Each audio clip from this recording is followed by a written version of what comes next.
Bonjour à tous. L'arrivée impromptue du virus de la Covid-19 a porté un coup de frein brutal à bien des évolutions de nos modes de vie, souvent générées par les progrès de la technologie et la démocratisation de nombreux services durant ces 2 dernières décennies. Pour l'univers du travail, on est passé du bureau fermé à l'open space, du flex office au coworking, pour finalement se retrouver contraint au télétravail.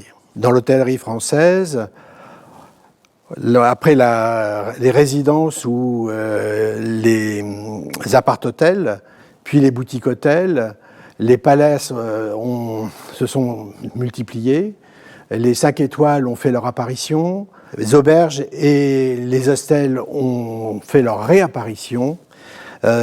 Tout ça pour finalement s'adresser aujourd'hui à des voyageurs sur place.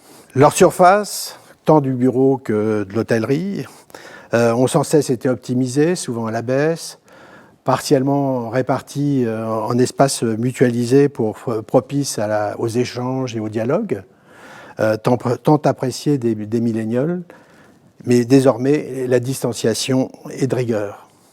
Quel devenir pour tous ces lieux de travail et de séjour, quand la pandémie aura été circonscrite? Quels espaces de vie? Quel mode de vie? Et si cette mésaventure contribuait à redéfinir un nouvel art de vivre à la française? Pour en parler, 3 invités. Anna Moussinet, architecte d'intérieur, qui travaille aussi bien dans le secteur du bureau que de l'hôtellerie. Axel Schönert, qui est architecte et qui, lui, donc, à la fois rénove, agrandit ou construit aussi bien donc, des hôtels que des bureaux et qu'il aménage. Et puis Damien Perrault, vice-président du groupe Accor, en charge du design. Vous allez avoir tous les 3-4 minutes pour présenter un peu votre activité dans ces différents secteurs. Et nous allons commencer par Axel Schönert. Bonjour, merci Lionel. Merci pour l'invitation. Axel Schönert, architecte. J'ai créé cette agence il y a maintenant bientôt 20 ans. Et on est à Paris, on est une petite quarantaine de collaborateurs et on travaille beaucoup sur le secteur du bureau tertiaire et de l'hôtellerie et aussi maintenant les résidences de tout type. Maintenant aujourd'hui des co-living qui viennent après le coworking. Donc l'hôtel, moi je suis architecte, mais j'aime beaucoup l'architecture intérieure. Donc comme tout architecte, on commence avec des projets intérieurs souvent. Et maintenant aujourd'hui, je fais la fusion entre les deux et j'aime bien m'inspirer par le leitmotiv du Gesamtkunstwerk, donc 2 mots allemands là, une après l'autre. Voilà, aujourd'hui, on est sur des opérations à Paris. On a fait pas mal de projets avec WeWork, après avec d'autres coworkers. Après, on travaille sur de nouvelles tendances hôtellerie, voilà, la fusion entre hôtel et herberge de jeunesse, comme on a fait une à Paris avec Meininger, et aussi des nouveaux projets qui sont liés avec les Jeux olympiques 2024. Espérons que ce sera vraiment en 2024. Et la réinvention des bureaux, souvent dans des bâtiments haussmanniennes, au plein centre de Paris. Merci Axel. Je passe donc la parole à Damien Perrault. Bonjour, merci pour l'invitation. C'est toujours des sujets qu'on adore discuter déjà entre nous, en dehors forcément de ce format-là. Donc moi je me suis en charge du design pour le groupe Accor. En quelques mots, c'est de définir en fait pour chacune de nos marques quel est son ADN en termes de design, en termes d'organisation de l'espace, en termes de style, et tous les concepts qui vont renforcer l'expérience d'une marque. Donc Accor, c'était un groupe hôtelier. Maintenant, j'aime bien dire que c'est plutôt un groupe qui navigue de manière générale dans le monde de l'hospitality avec une quarantaine de marques, que ce soit des marques très économiques jusqu'aux marques très luxe, hein, donc d'Ibis Budget jusqu'à Raffles, et puis également avec des marques dont on appelle aujourd'hui lifestyle, qui sont aujourd'hui la nouvelle tendance, et puis je pourrais en parler un petit peu plus en profondeur. Donc on a aujourd'hui 5000 hôtels dans 110 pays dans le monde. En 2019, on ouvrait un hôtel par jour.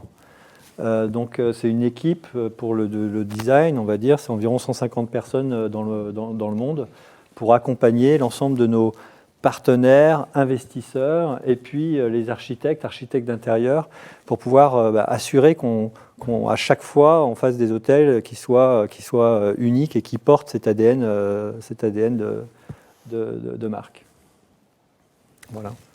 Parfait, merci. Donc Anna Moussinet, la parole est à vous. Merci Lionel, merci de nous recevoir. Ravie d'être sur le plateau. Donc moi je suis architecte DPLG, architecte de formation, mais je me suis très rapidement orientée vers l'architecture d'intérieur par ma sensibilité. Donc j'ai une agence qui s'appelle Anna Moussinet Interior Design qui est à Paris dans le Marais depuis une quinzaine d'années. Une dizaine de collaborateurs, architectes d'intérieur, designers. Le secteur d'activité, il est partagé entre l'hôtellerie, enfin essentiellement dans l'hôtellerie, mais très récemment, depuis quelques années, orienté aussi vers les bureaux. C'est surtout des espaces de vie au sein de bureaux. Donc nous avons un client qui nous a fait, avec des projets assez exceptionnels à Paris, qui est la Société foncière lyonnaise, dont nous venons de livrer le Louvre Saint-Honoré, anciennement le Louvre des Antiquaires. Nous avons travaillé des espaces de vie au sein de ces bureaux, au sein de ce paquebot assez exceptionnel au cœur de Paris, dans lesquels on va sur les images, on a imaginé des espaces de vie pour les collaborateurs qui sont là. Donc ça va des salles de conférences, des cafés, des lounges, etc. On en parlera après. Également un projet qui est 83 Marceau, qui est au rond-point des Champs-Élysées. Donc Dominique Perrault en charge d'architecture. Nous on fait de l'architecture d'intérieur. C'est un projet qui ouvrira au mois de septembre. C'est les bureaux de Goldman Sachs.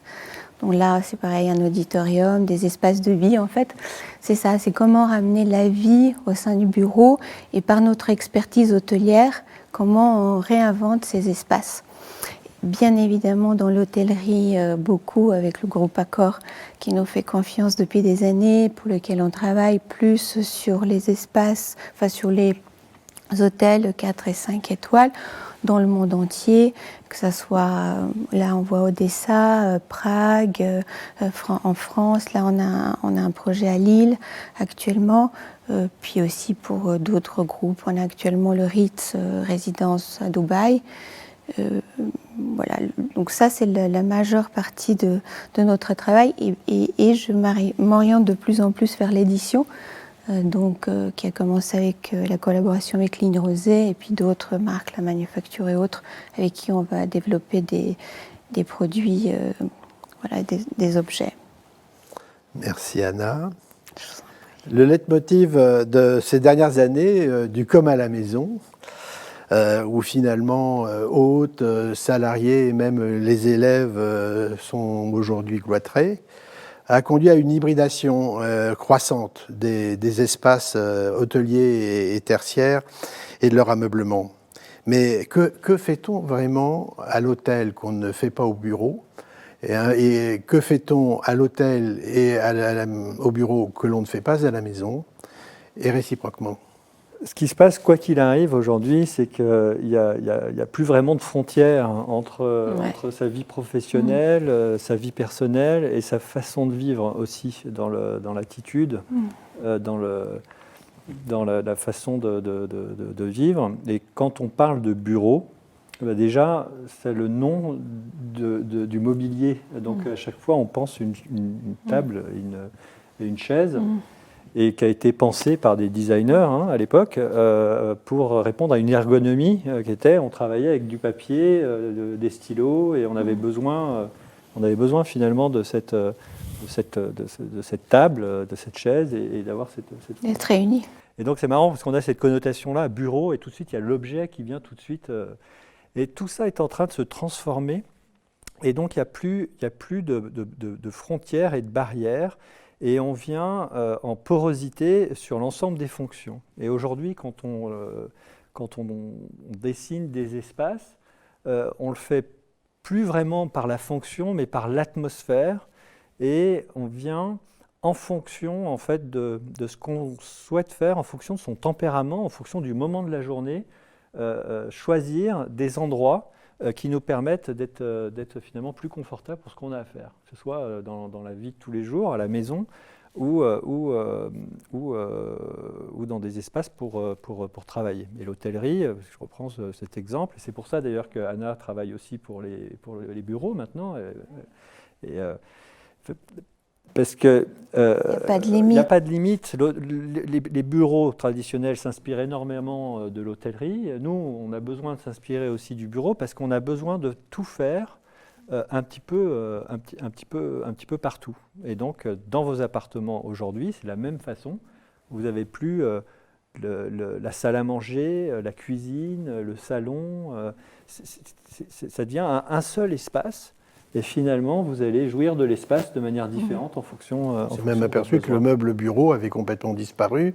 C'est transformé. Avec le travail, le télétravail, les gens travaillent finalement sur leur coin de table de salle à manger, sur une chaise, mal assis, et qu'il n'y a plus cette espèce de poste de travail. Exactement. Et la technologie, et c'est pour ça que j'ai une courbe là, que je vous mettrai dans les diapositives, là, qui est la courbe de Moore, que je trouve ultra intéressante parce que c'est la capacité des ordinateurs, la capacité de calcul en fait des ordinateurs. On voit cette croissance incroyable de cette courbe qui est très en phase finalement avec l'évolution des modes de vie de la société, l'arrivée des disrupteurs et des nouvelles marques aussi dans l'hôtellerie, parce que en fait tout change.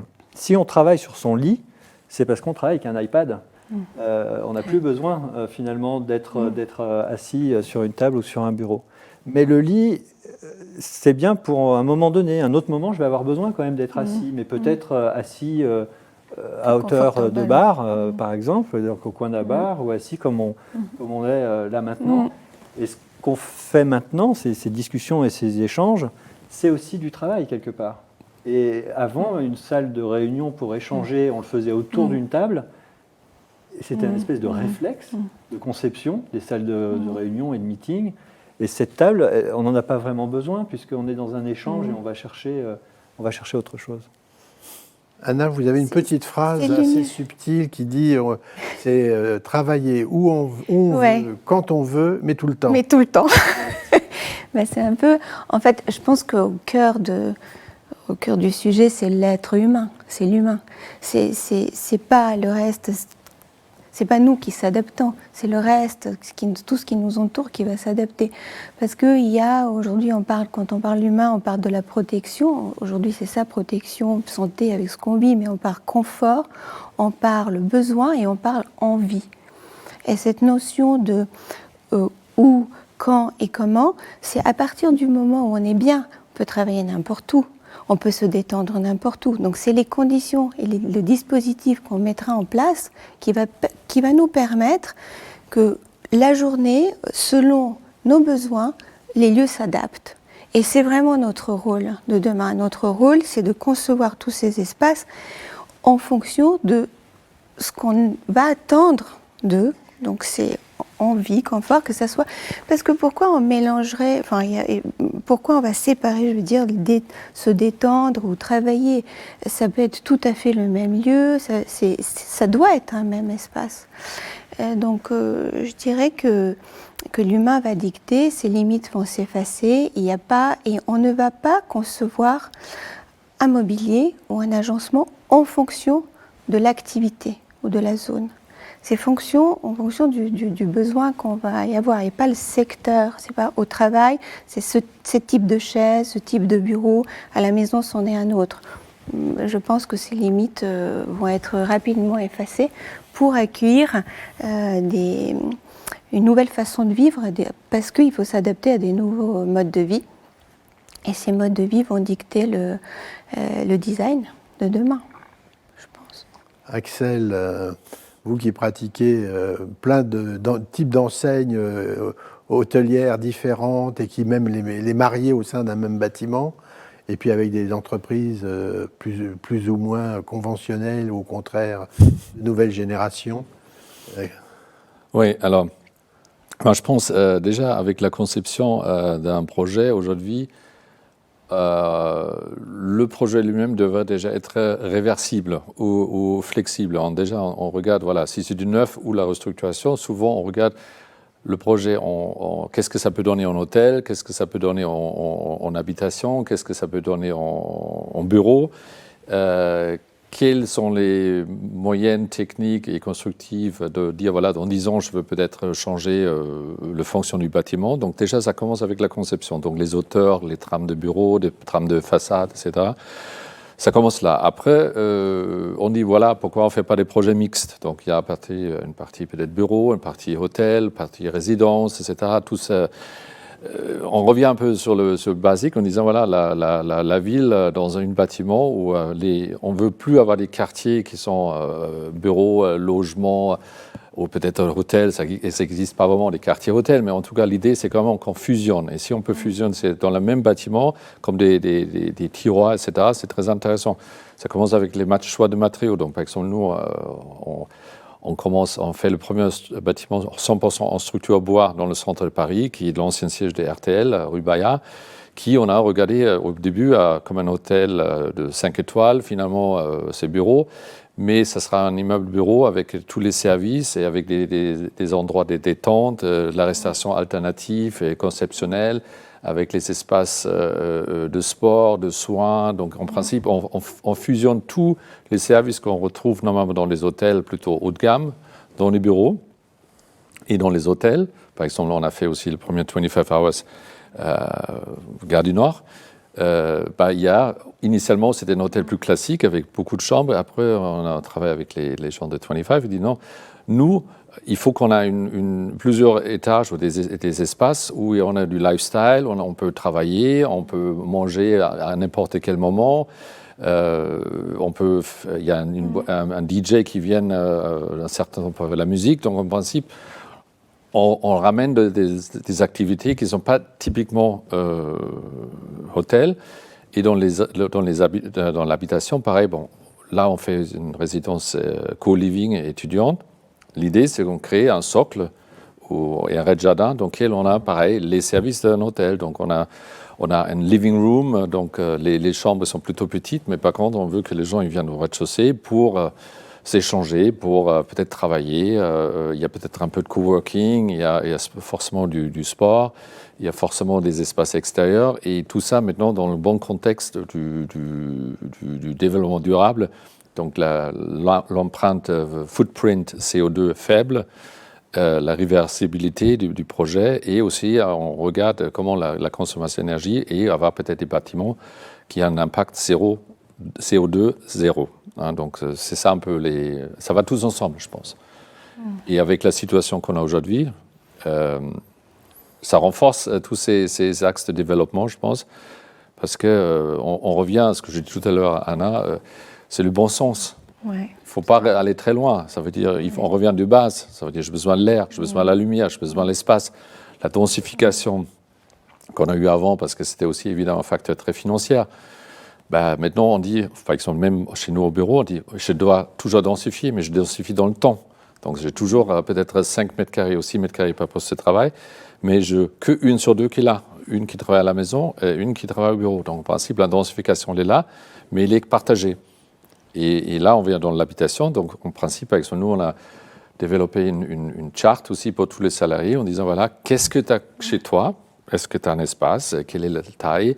Qu'est-ce que tu as en matériaux? Qu'est-ce qu'on peut t'aider pour éventuellement créer un bureau bis chez toi avec les mêmes meubles ou avec des meubles voilà, le mix et tout ça. Mais pas non plus exploser les coûts. Donc après, et finalement, avec des systèmes d'échange informatique, qu'il peut travailler chez soi, au bureau, avec les mêmes logiciels et avec une ambiance de détente et agréable. Et on est passé de l'ordinateur fixe au portable. Nous, on achète plus que des portables. Par contre, on a des écrans complémentaires qui peuvent se brancher quand on est au bureau.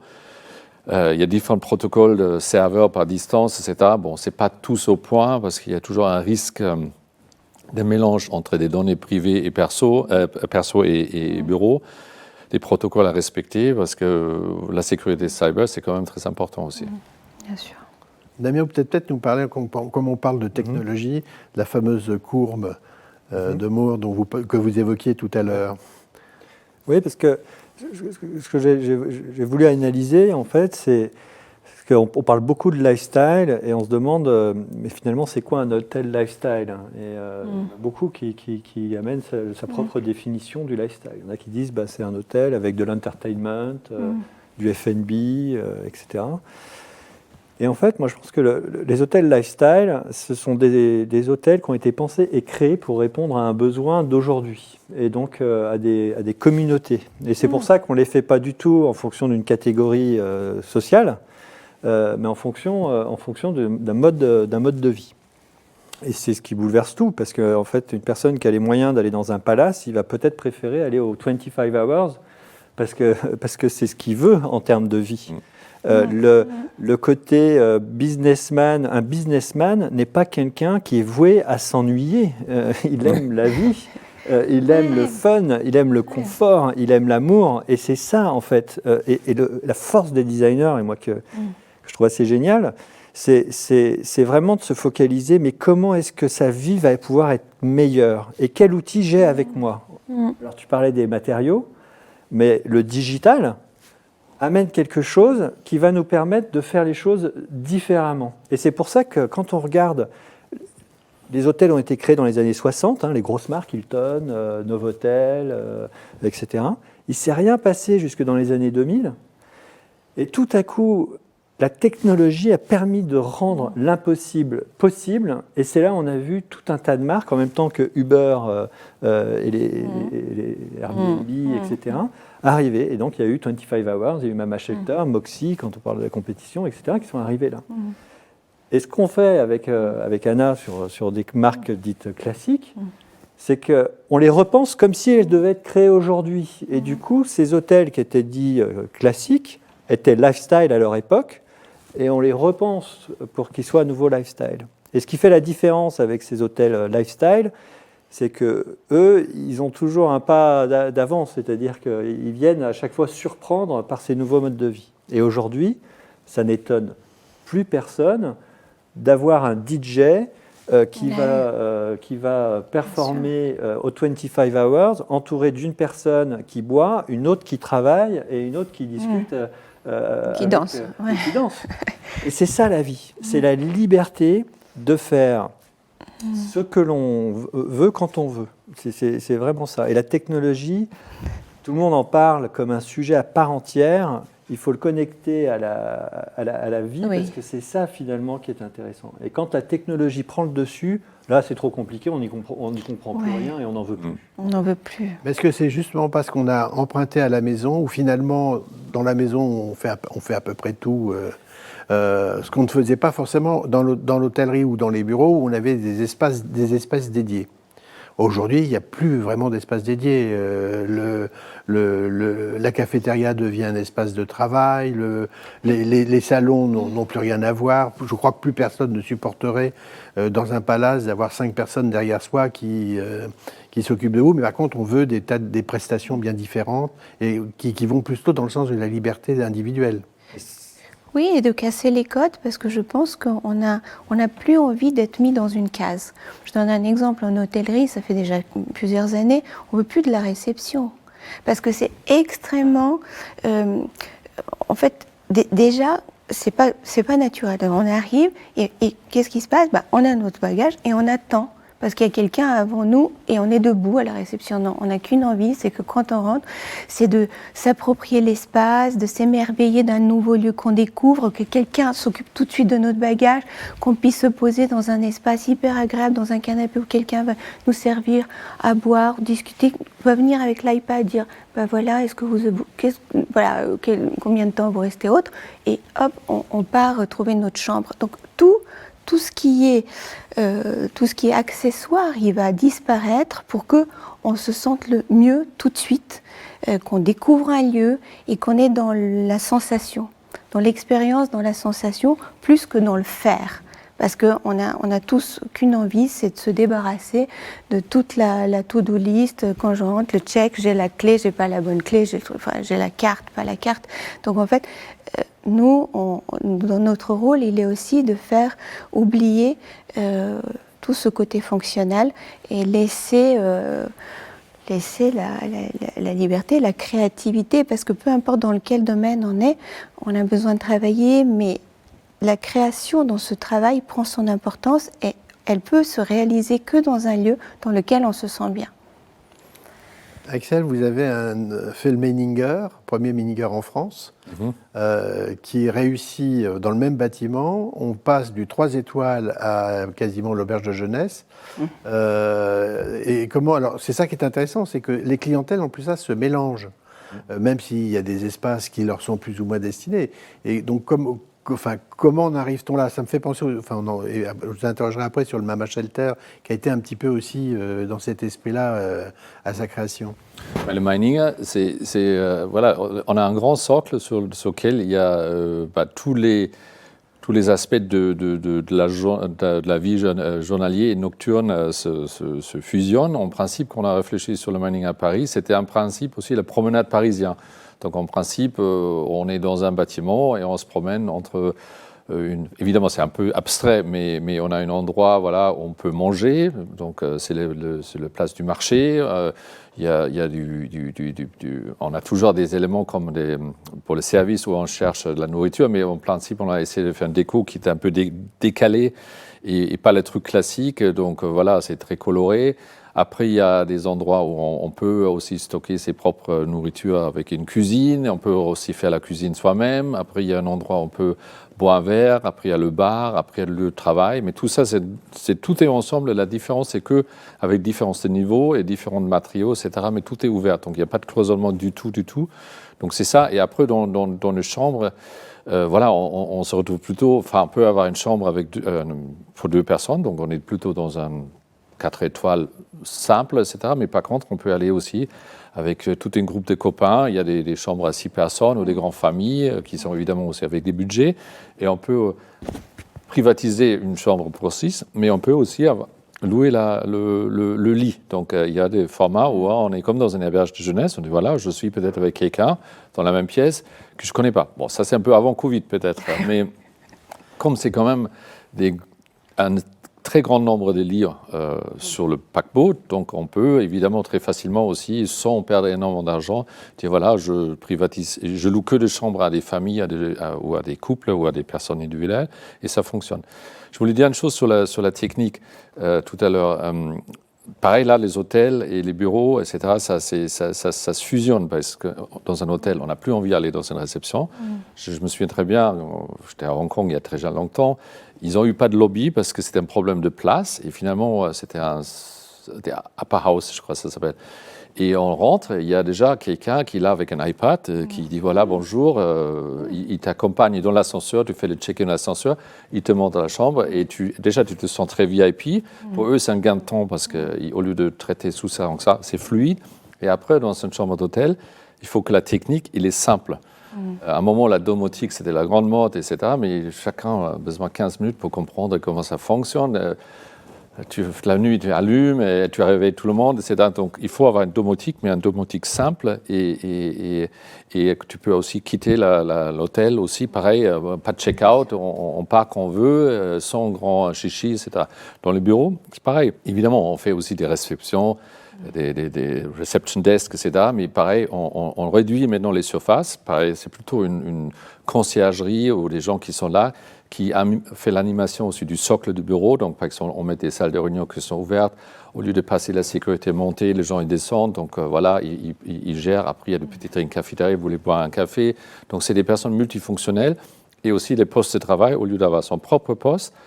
On parle de nomades, on parle de flex office. Donc, en principe, nous aussi, on essaie de créer des pools de collaborateurs en permanence. Vous travaillez ensemble dans un projet, vous travaillez là-bas. Ou on va là-bas.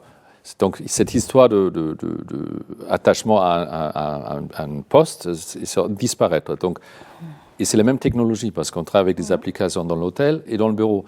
J'ai mon application, je peux allumer la lumière, j'ai la clim, je cherche mon poste. On crée des petits casques, des petites boîtier pour les gens dans les immeubles, qui ont quoi? On peut mettre un casque dedans, un casque moto, un casque vélo, plus un portable pour le charger. Pareil, dans les hôtels, on veut avoir des coffres forts qui ont minimum la place pour rentrer son portable. Donc, toutes ces techniques permettent de faire des process beaucoup plus fluides dans l'hôtellerie et dans le bureau. Donc, pareil, là, la technique permet de fusionner le lieu. Ces deux façons de concevoir, le point de départ change. Avant, le point de départ, quand on appelait un architecte d'intérieur, un architecte pour concevoir un hôtel, on lui demandait de le concevoir comme on construit une usine, en fonction de notre besoin pour manager l'hôtel. Et on disait au designer, alors j'ai besoin d'une réception, alors autour là, tu mets rien, parce que je ne veux pas que les gens soient là, j'ai besoin moi de gérer mon flux d'entrée et de sortie. Et autour d'un process, on va dire. Donc, oui, en fait, c'était un process industriel pour accueillir les gens. Le point de départ, il a changé. Le point de départ, il n'est plus du point de vue de l'outil de production, il est du point de vue du client. Et c'est là où ça change tout. Et finalement, la réception, c'est transactionnel. Est-ce que le client l'attend? Non, en fait, lui, il veut être accueilli. Quand on est chez soi à la maison et qu'on reçoit des amis, je ne les reçois pas derrière un comptoir. Je les reçois et la première chose que je fais, c'est que je les accueille et ils vont s'asseoir. Et donc, en fait, ce côté transactionnel s'efface et le point de départ change tout. Quand on a travaillé sur Joe & Joe et Mama Shelter, ça a été le même process. On n'est pas parti du point de départ de l'hôtel et de ce qu'on voulait faire. On est parti de... Mais en fait, il y a une clientèle, elle boude l'hôtellerie. Qui c'est? Qu'est-ce qu'ils font? Qu'est-ce qu'ils aiment? Etc., etc. Et on a conçu Joe & Joe en essayant de se dire, et on a demandé à des designers, on leur a dit, ben voilà, ces clients-là, c'est eux. Comment est-ce qu'on les fait revenir à l'hôtel? Et ils nous ont dit, ben voilà, en fait, il faudrait faire ça. Et là, on s'est dit, en fait, on va créer une marque. Et on a créé Joe & Joe. Mais le point de départ n'était pas, on veut créer Joe & Joe pour cette clientèle. On s'est dit, mais on veut comprendre. Et donc, on s'est dit, ils veulent des lieux de vie. Donc, le lieu de vie, par définition, il n'est pas par le stigmate de la réception. Donc, c'est la porosité avec la ville. Et aussi de se dire, mais attends, ils veulent bien manger et pas cher. Mais nous, avant, on se disait, quelqu'un qui veut manger à l'hôtel, je dois être capable de lui donner de la viande, du poisson, des fruits de mer, etc. Et la carte est tellement grande que la qualité était médiocre partout. Là, on lui dit, ben non, en fait, chez nous, c'est les meilleures pizzas du quartier. Et on ne fait qu'un produit. Mais l'hôtel, il n'est pas tout seul. Autour de lui, il y a des bistrots, il y a d'autres restaurants, et c'est ça qui fait la force. Et offrons-leur un lieu de vie spécifique où ils vont pouvoir vivre une expérience de qualité et pleine sur quelque chose, et puis qui se connectent aussi avec l'environnement où est l'hôtel, parce qu'on ne va pas rester 7 jours dans l'hôtel, même si on fait tout pour qu'il reste. La force de l'hôtel, c'est le bistrot qui est en face et qui est aussi vachement bien. Et c'est donc cette manière de concevoir, un designer, quand il conçoit un hôtel, aujourd'hui, avant de le concevoir, il va le faire en fonction du quartier. Et de la ville et du pays. Exactement. Ça explique la pixelisation des marques. Complètement. En fait, on vient offrir différents... En fait, les marques, c'est comme vos copains. Vous n'avez pas tous les mêmes copains. Vous avez des copains qui sont peut-être dirigeants d'entreprise et d'autres copains qui ont peut-être des métiers plus simples, etc. Mais c'est vos amis. Et en fonction de vos amis, vous riez pas de la même chose. Vous faites... Eh ben, les marques hôtelières, c'est pareil. Vous n'allez pas choisir un hôtel en fonction de votre catégorie, mais en fonction de, si je suis avec ma femme, je vais plutôt aller dans cette marque-là. Si je suis avec en plus mes enfants, je vais plutôt choisir une autre. Et si je suis avec des potes, je vais peut-être aller chez Joe & Joe ou chez Mama Shelter, etc. Enfin, c'est ça que les marques offrent, en fait. C'est un éventail d'expériences et de différences qui va permettre de couvrir l'ensemble de mes envies profondes. Autant c'est facile dans l'univers de l'hôtellerie, mais dans l'univers du bureau, où on ne connaît pas forcément le locataire, donc on fait du bureau en blanc. Et alors comment peut-on anticiper, savoir si on aura une entreprise de nouvelles technologies ou est-ce qu'on aura je sais pas, une compagnie d'assurance, encore que des fois c'est l'inverse qui se passe. Hein. Les publicitaires sont dans les bureaux fermés et les assureurs dans les open space. Comment on anticipe tout ça? Alors juste pour... j'ai été interpellée par rapport à ce que Damien disait sur l'hôtellerie et la réception. Et je voulais faire cette parallèle au bureau. Alors bureau objet. Parce que dans l'hôtellerie, on sait bien que initialement le bureau il est face au mur. Mais on se dit, mais comment est-ce possible? Ça ne doit plus exister, un bureau face à un lit. Donc on va rentrer, on est dans notre chambre tout seul, avec la télé au-dessus et le bureau. Mais ce n'est plus du tout adapté à des modes de vie. Donc le bureau disparaît, la télévision, il y a un système pour faire, parce qu'elle doit exister pour des X raisons, il y a encore des gens très intéressés. Voilà, on fait en sorte qu'elle disparaisse, mais le bureau, il y a toujours la possibilité de travailler dans la chambre de l'hôtel, mais très différemment. Donc, et aussi, avant, on se focalisait sur le lit, parce que le lit, on va dans la chambre d'hôtel, il y a aussi cette notion de bien dormir, d'avoir un grand lit, etc. Il est toujours là. Mais la mise en scène, elle est un peu déportée. Elle est déportée dans ce deuxième usage qui est comment je peux avoir et à la fois le room service et déjeuner, dîner, snacking, inviter quelqu'un, avoir deux possibilités, de s'asseoir différemment. Donc il y a le sofa, il y a le fauteuil, il n'y a plus la chaise, il n'y a plus bureau et chaise parce qu'on ne travaille plus. Même si on peut travailler sur le lit, mais on offre aussi une possibilité de travailler autrement. Donc je pense qu'on a vraiment fait ce travail d'étude à l'intérieur de la chambre. Qu'est-ce qui se passe? Quelle offre pour travailler on peut apporter aux clients de demain? Bien évidemment, cet univers vient se transposer aussi dans l'espace de bureau.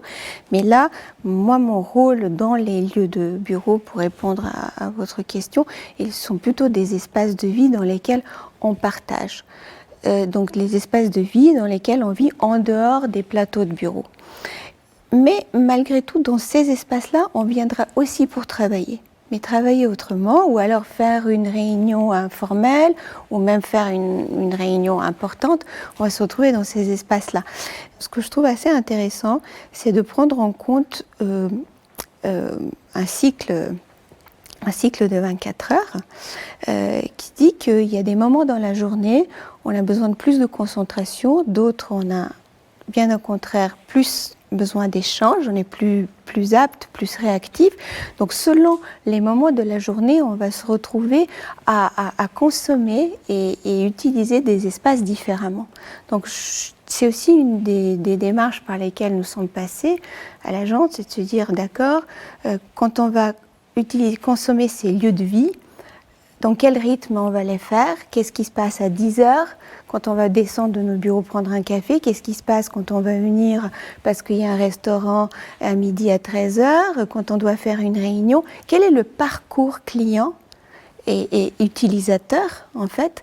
Et aussi on invite. Ce qui est assez exceptionnel dans ces espaces de vie au sein des bureaux, c'est que bon, voilà, nous, avec l'expertise hôtelière et le fait de faire des restaurants, que des lieux pour faire plaisir aux gens, on les recrée dans ces espaces de vie, que finalement, on a moins besoin peut-être d'aller dans un restaurant en face, mais pouvoir inviter un client dans un lieu qui est semi-privatisé, dans lequel on a tout le service et la qualité de ce service pour se sentir comme chez soi, dans mon bureau, mais aussi avec ces codes hôteliers, ce qui nous permet de créer des usages et des zones au sein de ces espaces de vie très différents.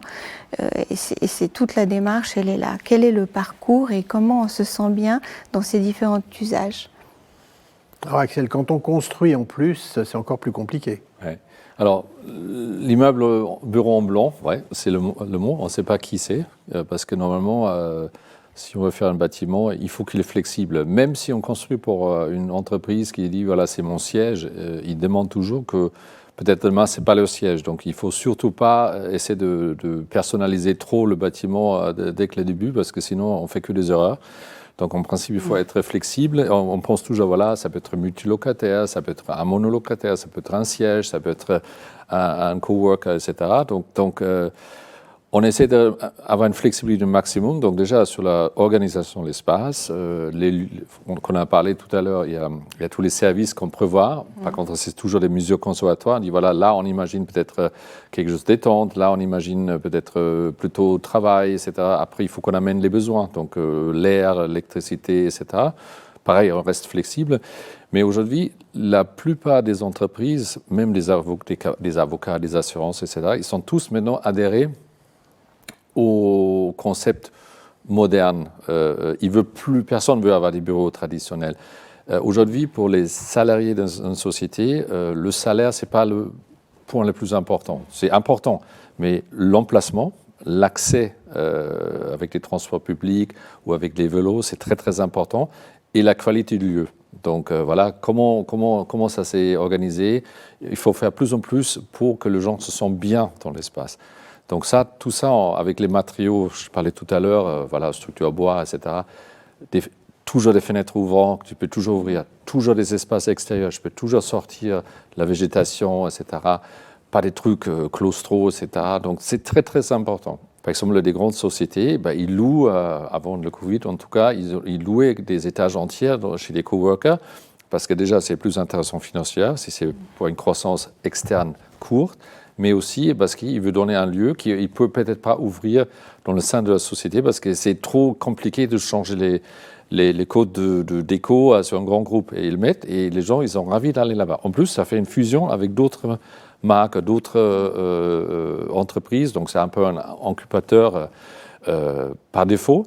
Et donc voilà, donc tout ça, oui, on essaie d'intégrer dans la conception quand on fait un bâtiment qui est en blanc. Et après, évidemment, dès qu'il y a des utilisateurs qui viennent, on essaie de les guider et de les aider, d'aménager. Souvent, ils emmènent leur propre architecte intérieur. Il y a toujours un problème au début, un petit, voilà, tout le monde cherche ses places, etc. Mais après, ça se passe dans le bon sens et on essaie de dire, voilà, ça on peut faire, ça on ne peut pas faire, etc. Et ça se passe normalement dans la bande d'entente. Par exemple, on a fait le bâtiment, le siège du Bon Coin, c'est typiquement un utilisateur IT, et on a travaillé avec leurs aménagements, leur architecte intérieur, pour avoir des bâtiments extrêmement flexibles, mais étaient déjà conçus très flexibles. Donc à la fin, il n'y a pas énormément de changements à faire. On est plus. Non, je voulais juste dire qu'on est plus dans le well-working que dans le co-working. Voilà. Et puis il y a une chose, enfin, je crois fortement là-dessus aussi, c'est que on est passé d'un monde où on s'équipait avec le mobilier qu'on héritait de nos grands-parents et de nos parents à quelque chose de plus démocratique, on va dire, en achetant son mobilier chez Ikea, qui était un mobilier jetable, entre guillemets, qu'on a changé, à ensuite un mobilier et un aménagement qui a une âme. Mais on n'a pas tous le talent des designers. Et donc, beaucoup de gens, quand ils peuvent, font appel à des architectes d'intérieur pour aménager leur espace. Et les autres vont s'inspirer avec Pinterest, qui est un des plus grands designers pour les particuliers aujourd'hui, en se disant, mais en fait, c'est ça que je veux. Le comme à la maison, moi, me gêne beaucoup quand on parle de ça. En fait, ce qu'on veut, c'est être bien. Ouais. Et nous, notre objectif, quand ils viennent à l'hôtel, c'est qu'ils viennent s'inspirer pour leur maison. Bien sûr qu'on veut qu'ils se sentent bien, comme s'ils étaient chez eux, mais ce n'est pas du comme chez eux.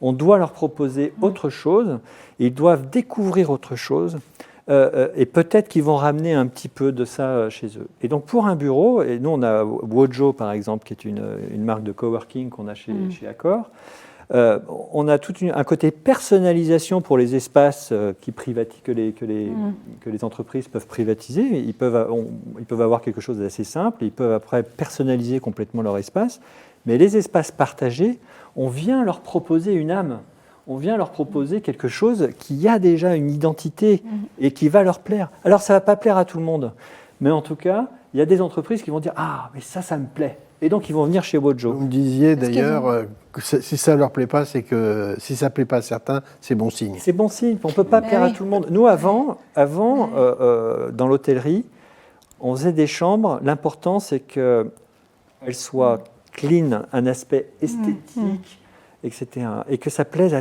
tout le monde et on n'avait pas d'âme. Aujourd'hui, on veut de l'âme et c'est comme l'amour. On n'aime pas tous la même femme ou le même homme.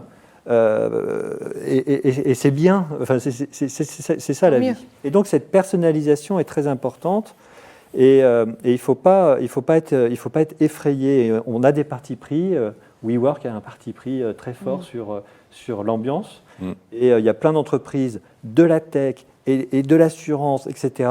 Et ben, ils aiment le même lieu, donc ça n'a rien à voir avec qui je suis comme entreprise, ça a à voir en fonction en tant qu'homme, en tant que femme, qu'est-ce qui va me plaire? Et donc, c'est ça qui est, à mon avis, important, cette personnalisation proposée pour le bien-être, en fait. Adapté à chacun. On arrive à la fin de notre table ronde. Trop court, bien sûr. Pour conclure, je dirais simplement qu'on n'est pas dans le système du couteau suisse où tout fait tout. Ou au contraire, on est plutôt dans des suggestions, des propositions, que les gens s'approprient, que les gens détournent surtout. Je pense que c'est le rôle, entre autres, en partie de l'ameublement, où on passe son temps à faire basculer ce qui vient de la maison, ce qui vient de l'hôtellerie, où on va chercher ses sources d'inspiration, ou qu'on ramène au bureau. Il faut avoir des partis pris. Ce que tu disais tout à l'heure sur la chambre. Avant, on disait, mais non, dans la chambre, il faut tout, le bureau, le lit, si j'ai envie de... Non, on va faire un parti pris. Il y a des gens qui vont vouloir que dormir. Faisons des chambres qu'avec un lit, une télévision et confortable. Je vais avoir des clients qui veulent travailler. Alors là, on va mettre un focus sur certaines chambres. Et en fait, voilà, ayons des partis pris forts et on répondra mieux à cette personnalisation dont les clients ont besoin de se retrouver.